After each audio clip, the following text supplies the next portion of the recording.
becoming more important than commodity capital. So every revolution has winners and losers.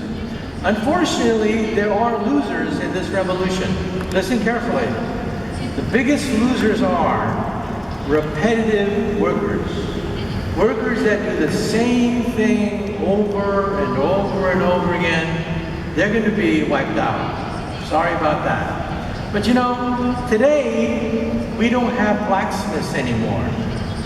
Today we don't have wagon makers anymore. But nobody cares. We don't need blacksmiths, we don't need wagon makers, and they became automobile workers anyway.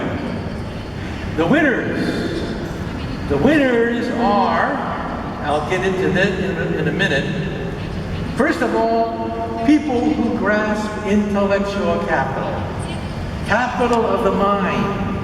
That is creativity, innovation, planning, strategizing, intellectual capital. Now, how do you become a billionaire?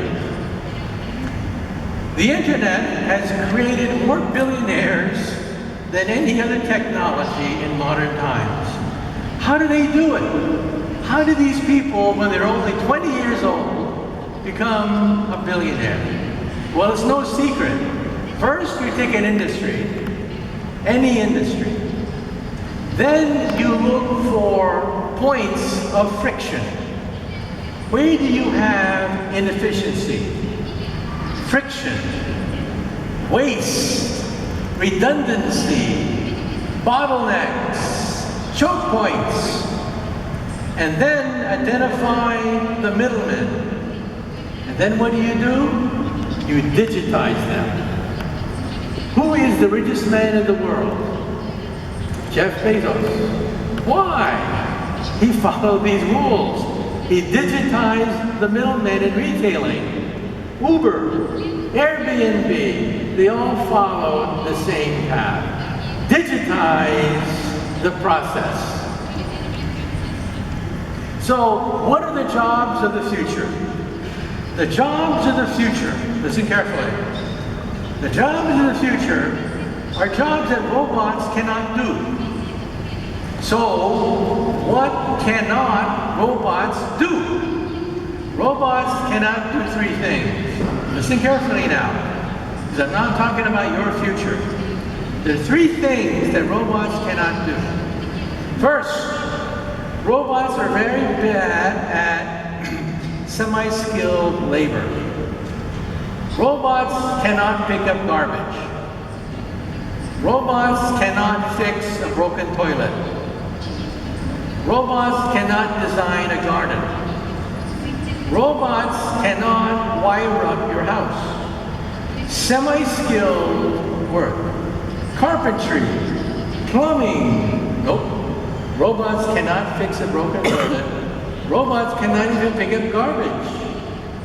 Garbage men will have jobs in the future. Second, human interaction.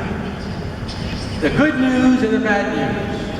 The good news is society will be cheaper, more efficient, more goods and services, less aggravation, infinite knowledge when you need it. That's the good news. What's the bad news? Well, the bad news is in the future we will have lawyers. Sorry about that. We will have lawyers because only a lawyer can talk to a jury. Only a lawyer can talk to a judge. Only a lawyer understands the changing moral standards of a population. We have to have lawyers. Human interactions cannot be done by robots. Professors will become mentors. Lawyers will argue with other lawyers and other judges and juries. Jobs involving human-to-human interactions cannot be done by computers. Third, most important. The third category is the most important category. and that is intellectual capitalists. People who are artistic, people who can write a novel, tell a joke, be on television, discover a scientific law, plan, strategize, products of the mind. Those are going to be the jobs that are the biggest category of the future. Robots cannot do any of these three things. And, as I mentioned, we're headed for some rough times. The Moore's Law, which makes everything possible, is ending. We've had Moore's Law for 50 good years, but now it's slowly coming to a halt. The age of silicon is ending. We have to go to the next generation, which is quantum computers. Computers that compute on atoms, but they're not ready yet. Everyone's working on them. The Russians are working on them, the Americans, Google, Microsoft. Everybody is working on quantum computers, but sorry, they're not ready yet. But let's now talk about the biggest category of all.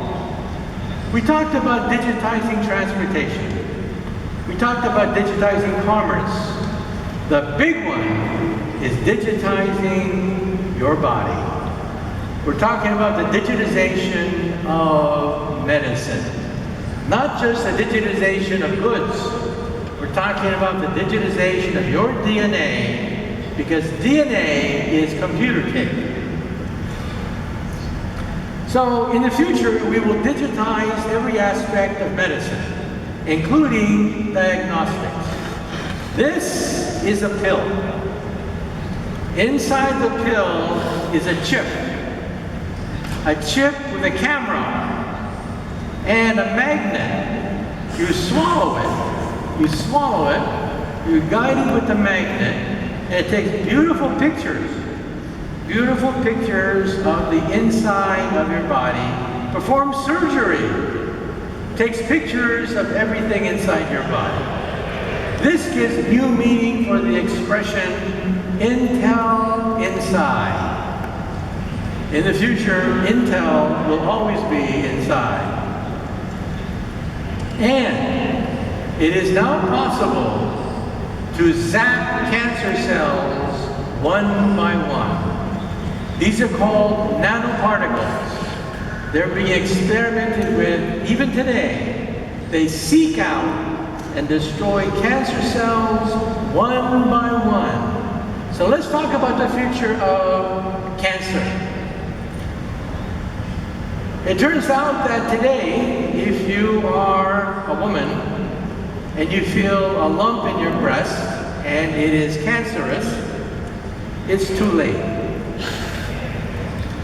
They don't tell you this, but you have about 10 billion cancer cells growing in your breast, and surgery is needed immediately.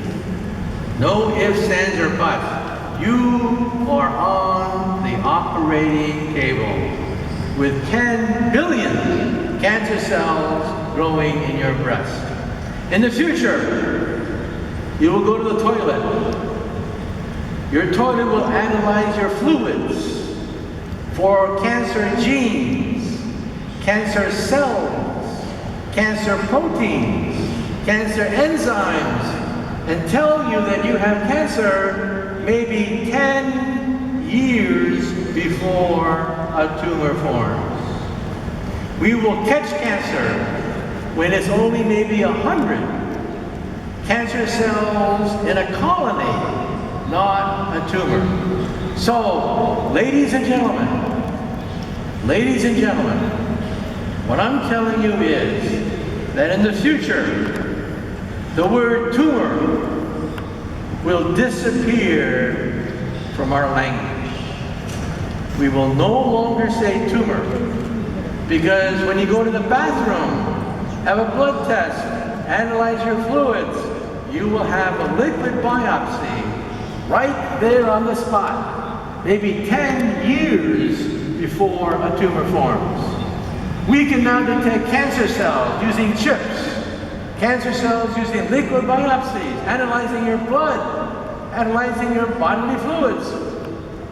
The word cancer will no longer be a feared word because we will detect cancer when there's only maybe 100 cancer cells circulating in your body. And if your body parts begin to wear out, we'll grow another one. This is an ear. It is made out of plastic. You take cells from your ear, you put it in the mold, they grow, your own cells grow, giving you a perfect ear. We can now grow from your own cells now, so there's no rejection mechanism.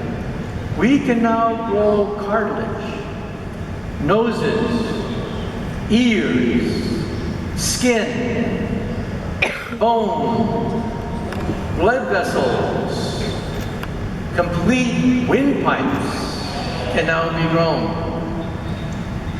Bladders can now be grown from your own cells, so there's no rejection mechanism. The next organ to be grown, we haven't done it yet, we're very close. The next organ to be grown is the liver. So for all you alcoholics in the audience, you can celebrate because we will grow a new liver for you if you wear out your liver with too much liquor and wine and whiskey. So we're talking about a human body shop. We can grow stem cells for joints, so arthritic people don't have to suffer for arthritis, because we can now grow cartilage.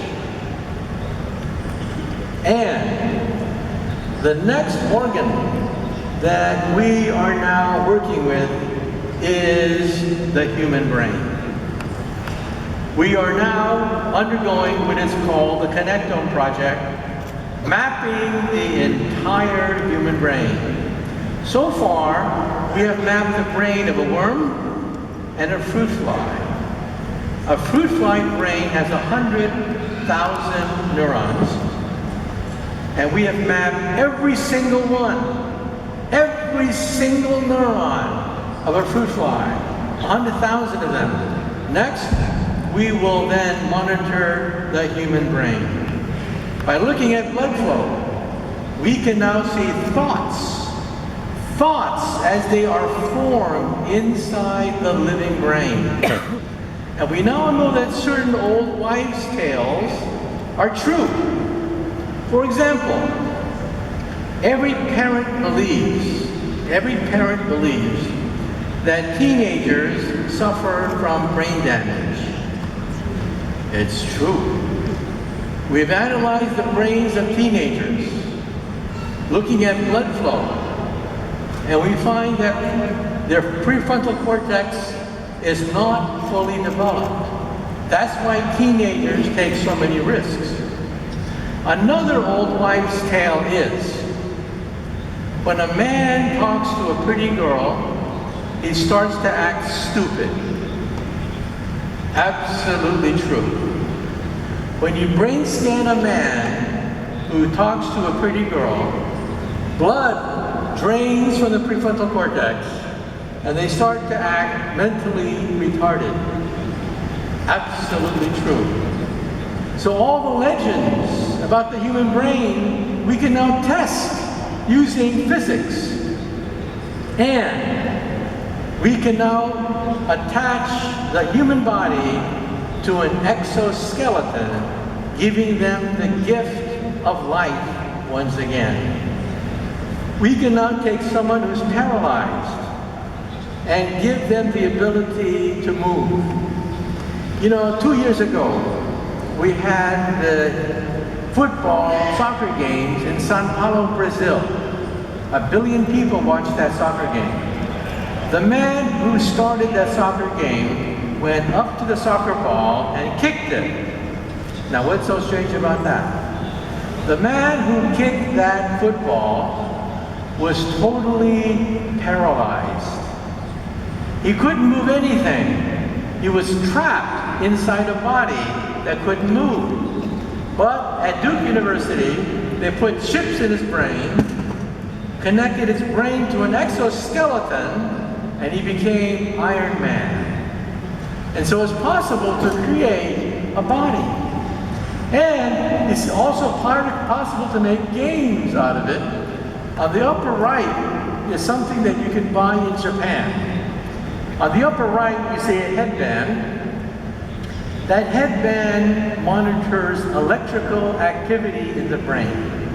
It has 2 ears on it. At a party, when you wear on these ears, if you talk to someone who's very interesting, the 2 ears light up like this.